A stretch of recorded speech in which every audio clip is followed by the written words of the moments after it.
Hello my dear students, welcome to my educational channel విద్యా ఉద్యోగ సమాచారానికి స్వాగతం.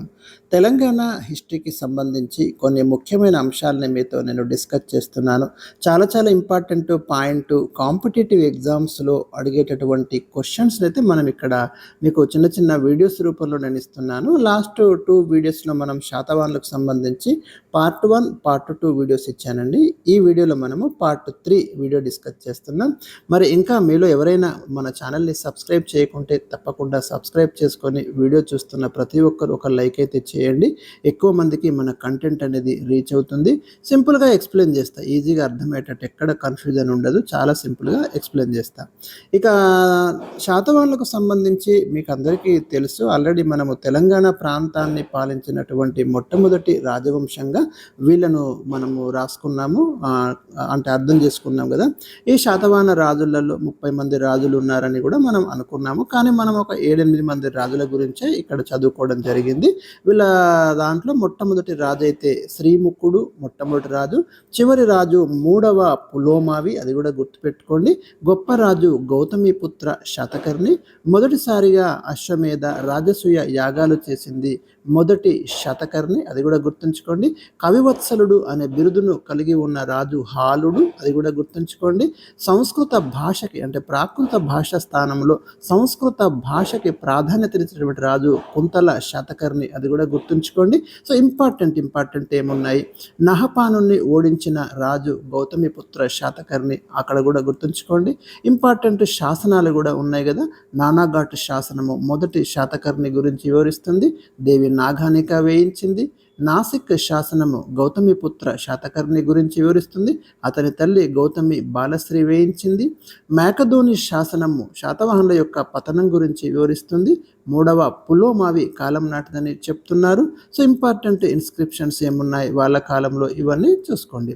ఇంకా ఈ వీడియోలో మనం ఈరోజు ఏం చూస్తామంటే వీళ్ళ యొక్క పీరియడ్లో ఉన్నటువంటి రిలీజియస్ కండిషన్స్ ఏ విధంగా ఉన్నాయి, ముఖ్యంగా మత పరిస్థితులు ఏ విధంగా ఉన్నాయి, ఆర్థిక పరిస్థితులు ఏ విధంగా ఉన్నాయి, రాజ్యపాలన ఏ విధంగా ఉంది. ఇందులో అన్నీ కాకపోవచ్చు, ఈరోజు ఎన్నైతే అన్ని ఒక 10 to 15 మినిట్స్ అయితే మీకు వీడియో ఇస్తాను, సింపుల్గా అర్థం చేసుకుందాం. ముందుగా వీళ్ళ కాలంలో మనము మరి రిలీజియన్ అంటే మతం ఏ విధంగా ఉందో అధ్యయనం చేయాలి. ఏ రాజవంశం అన్నా కానివ్వండి, వాళ్ళ కాలంలో ఉన్నటువంటి సామాజిక, ఆర్థిక, రాజకీయ పరిస్థితులు, లిటరేచరు అంటే భాష, సాహిత్యాంశాలు ఇవన్నీ చూసుకోవాలి. ఇక్కడ మనము అందులో ఆ కాంపోనెంట్స్లో ఒకటి మతం అండి, రిలీజియన్. భారతదేశంలో మీరు ఇవాళ చూస్తే మతం అనేది భారత ప్రభుత్వానికైతే ఎలాంటి అధికారిక మతం లేదండి. ఇది సెక్యులర్ కంట్రీ. మన భారత రాజ్యాంగంలో కూడా 1976లోనే 42వ రాజ్యాంగ సవరణ ద్వారా లౌకిక అనే పదాన్ని మనం చేర్చుకున్నాం. లౌకిక అంటే మత ప్రమేయం లేనటువంటి రాజ్యం, లేదా ఏ మతానికి ప్రభుత్వం అధికారిక మత హోదాను ఇవ్వదు ఇక్కడ. మరి పురాతన కాలంలో రాజవంశాలు ఉన్నటువంటి కాలంలో మనకు ఇలాంటి పరిస్థితి ఉండదు. కొన్ని రాజవంశాలు సెక్యులర్గా కూడా ఉన్నాయి, కొన్ని రాజవంశాలు ఒక మతానికి పర్టికులర్గా ఒక అధికార మతానికి ప్రాధాన్యత ఇవ్వడం మనం గమనించవచ్చు. కాబట్టి అక్కడ ఎలాంటి పరిస్థితులు ఉన్నాయి ఆ కాలంలో అనేది మనం ఈ వీడియోస్లో ఈ రాజవంశాల దగ్గర ప్రధానంగా చూస్తాం. ముఖ్యంగా శాతవాహనులకు సంబంధించి మతం అనే అంశాన్ని డిస్కస్ చేసినప్పుడు అండి, వీళ్ళు కూడా ప్రత్యేకంగా ఏ మతాన్ని అధికారిక మతంగా స్వీకరించినట్టు మనకు ఆధారాలు అయితే లేవు. కానీ వీళ్ళల్లో గమనించాల్సింది ఏంటంటేనండి, వీళ్ళు ఎక్కువగా అంటే వీళ్ళ కాలంలో మనకు వైదిక మతం, రాజులు ముఖ్యంగా వైదిక మతానికి కొంత ప్రాధాన్యత ఇవ్వడం అనేది జరిగింది. అందులో మీకు మొట్టమొదటి రాజు ఎవరైతే శ్రీముఖుడు లేదా సిముఖ అనుకుంటున్నాం కదా, ఆయన మొదట్లో జైన మతాన్ని అవలంబించడం జరిగిందండి. తర్వాత ఆయన కూడా ఈ వైదిక మతం వైపుకే మరి మొగ్గు చూపడం జరిగింది. అయితే వైదిక మతం అంటే ఏంది అని మీకు ఒక డౌట్ అయితే వస్తుందండి. వైదిక మతంలో ప్రధానంగా ఏముంటాయంటేనండి, యజ్ఞాలు, యాగాలు, వాటి కేంద్రంగా సాగేటటువంటి మతాన్ని వైదిక మతం అంటాం. ఉదాహరణకు అశ్వమేధ యాగం అని, రాజసూయ యాగం అని, వాజపేయ యాగం అని, ఇలాంటి యాగాలు చేయడము పెద్ద ఎత్తున, ఇలాంటి మనకు ఈ క్రతువులు నిర్వహించడము అనేది మనకు వైదిక మతంలో మనం చూడొచ్చు. మీరు మొదటి శాతకర్ణి చూడండి, ఇలాంటి వైదిక మతానికి ప్రాధాన్యత ఇవ్వడం అనేది జరిగింది. చాలామంది రాజులు దీని వైపుకి మనకి ఉంటారు. అయితే ఇది ఒక్కటే కాదు, ఈ వైదిక మతం ఒక్కటే కాదు, మిగతావి కూడా ఉన్నాయి. బౌద్ధ మతము కూడా మీకు శాతవాహనుల కాలంలో మంచి అభివృద్ధిని కనబరుస్తుంది. ముఖ్యంగా స్త్రీలు బౌద్ధం వైపుకి ఎక్కువగా మరి దానాలు చేయడం కానివ్వండి, వాళ్ళ కోసం బౌద్ధ సన్యాసులం కోసం కొన్ని నిర్మాణాలు చేపట్టడం కానివ్వండి, ఇది జరిగింది. అంటే పర్టికులర్ మనం ఏం గమనించవచ్చు అంటే అన్ని మతాలకి వీళ్ళు ప్రియారిటీ లేదా ప్రాధాన్యత అనేది ఇక్కడ ఉంది అని మనం ఇక్కడ అర్థం చేసుకోవచ్చు. అంటే రాజులు కొంత వైదిక మతం వైపుకి మొగ్గు చూపితే రాణులు బౌద్ధ మతం వైపుకి మొగ్గు చూపినట్టు మనకు ఆధారాలు అయితే ఇక్కడ లభిస్తున్నాయండి. మీరు దేవి నాగానిక వేయించినటువంటి నానాఘాట్ శాసనం గురించి మనం చదువుకుంటే మీకు వైదిక మతం గురించినటువంటి అంశాలు దాంట్లో మనకు ప్రధానంగా కనిపిస్తాయి. ఇది గుర్తుంచుకోండి, నానాఘాట్ శాసనం చాలా చాలా ఇంపార్టెంట్ అండి. ఎందుకంటే దాంట్లో కొన్ని మీకు ఇంద్రుడి గురించి కానివ్వండి, అగ్ని గురించి కానివ్వండి, అలాంటి వైదిక దేవుళ్ళ యొక్క వైదిక మతానికి చెందినటువంటి దేవుళ్ళ యొక్క ప్రస్తావన మనకు దాంట్లో మీకు కనిపిస్తుంది. అదేవిధంగా తర్వాత వీళ్ళ కాలంలో ఇంకొకటి కూడా ఉందండి మనకి. నెక్స్ట్ ఏంటంటే మనకి ఇక్కడ భాగవత మతము మనం ఏం చదువుతామంటే ముఖ్యంగా కృష్ణుడి కాలంలో మీరు శాతవాహన రాజులలో శ్రీముఖుడి తర్వాత కృష్ణుడు అధికారంలోకి వచ్చిండు కదా. ఈ కృష్ణుడు లేదా కన్హుడు అంటాం. ఈయన కాలంలో ఏంటంటే మనకు నార్త్ ఇండియా నుంచి మరొక కాన్సెప్ట్ భాగవత మతం అనే కాన్సెప్ట్ మీకు ఇక్కడ కనిపిస్తుంది సౌత్ ఇండియాలో. ఈ భాగవత మతం ఏంటంటే దీంట్లో భక్తి ప్రధానంగా ఉంటుందండి, అది ఇంపార్టెంట్.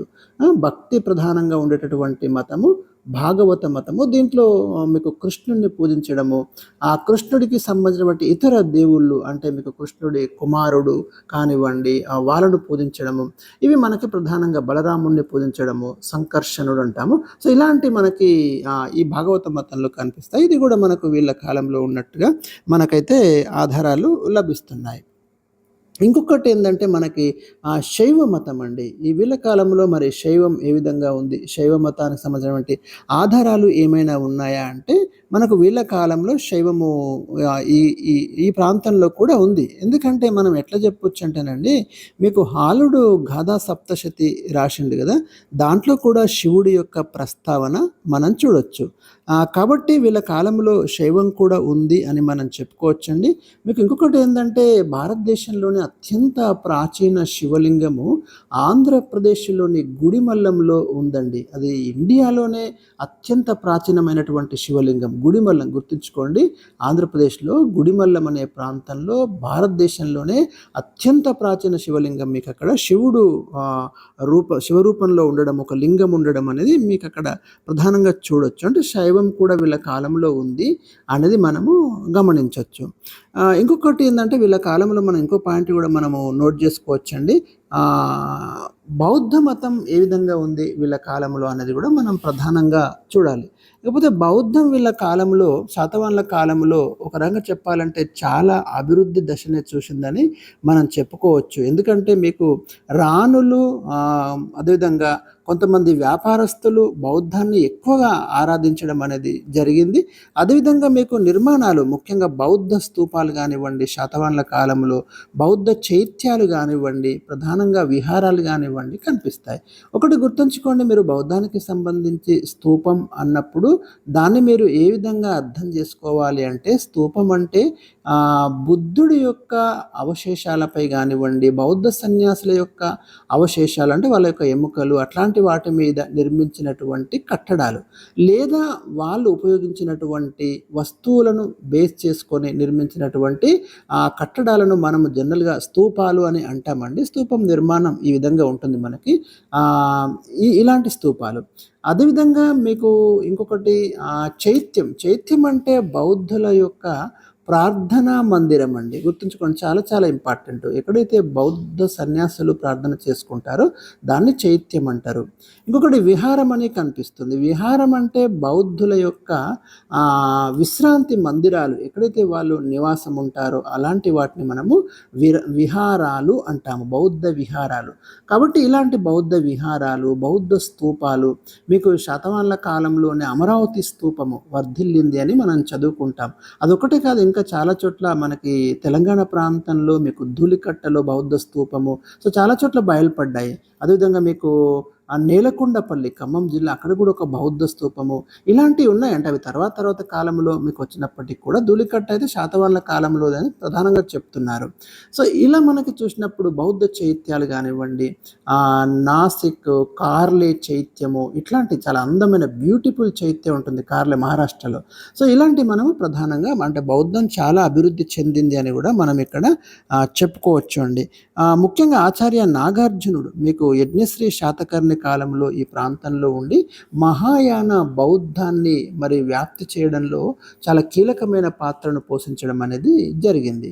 తర్వాత మరి జైన మతం ఏ విధంగా ఉంది శాతవాహనుల కాలంలో అని మనం అనుకున్నప్పుడు మీకు మునులగుట్ట అని ఒక ప్రాంతం అండి ఉమ్మడి కరీంనగర్ జిల్లాలో. ఈ ప్రాంతంలో మనకు జైనానికి సంబంధించినటువంటి ప్రధానమైనటువంటి ఆధారాలు మనకి లభిస్తున్నాయి. ఆ మాటకొస్తే మొదట్లో శాతవాహనులు జైన మతస్థులని మనం చెప్పుకోవచ్చు కదా. ఎందుకంటే శ్రీముఖుడు మొదట్లో జైనం వైపుకే ఉండి తర్వాత వైదిక మతం వైపుకి రావడం అనేది జరిగింది.